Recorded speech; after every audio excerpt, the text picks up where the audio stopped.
கார்ல எடுத்துன்னு போவாங்க.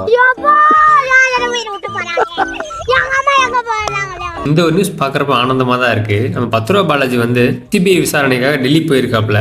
போனவர் திரும்பி வருவாரா இல்லையான்லாம் தெரில. சரி அதை விடுங்க. அதை விட முக்கியமான ஒரு விஷயம் ஒன்று இருக்குது.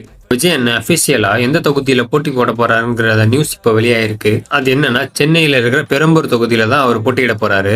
இப்போ கரண்ட்ல அந்த தொகுதியில் யார் எம்எல்ஏவா இருக்காருன்னு பார்த்தா ஆர்டி சேகர்னு சொல்லிட்டு திமுக சார்ந்த ஒருத்தர் தான் எம்எல்ஏவா இருக்காரு. 2026 நடக்க போற சட்டமன்ற தேர்தல்ல அந்த பெரம்பூர் தொகுதியில நம்ம விஜய் அண்ணனை எதிர்த்து யார் நிக்க போறாங்கிறது இப்ப வரை எனக்கு தெரியல. யார் நின்றா என்ன? சென்னை பெரம்பூர் தொகுதியில இருக்க மக்கள் யாராவது இந்த வீடியோ பார்த்துட்டு இருந்தீங்கன்னா உங்க ஓட்டு யாருக்குங்கிறத கீழே மறக்காம கமெண்ட்ஸ்ல சொல்லிட்டு போங்க.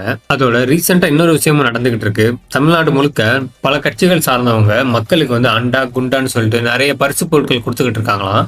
அதே மாதிரி உங்க தொகுதியில எந்த கட்சி சார்ந்தவங்க என்னென்ன பொருட்கள் கொடுக்கறாங்கிறதையும் மறக்காம கமெண்ட்ல சொல்லிட்டு போங்க. வீடியோ பிடிச்சிருந்தா மறக்காம லைக் போடுங்க. நீங்க போடுற ஒவ்வொரு லைக்கும் தான் நிறைய பேருக்கு இந்த வீடியோ ரீச் ஆகிறதுக்கு ரொம்ப ஹெல்ப்ஃபுல்லா இருக்கு. மறுபடியும் உங்களை அடுத்த வீடியோல பாக்குறேன். பை. பயமா இருக்கு மேடம். பயமா இருக்குல்ல, ஒழுக்கமா இருக்கணும். சரி.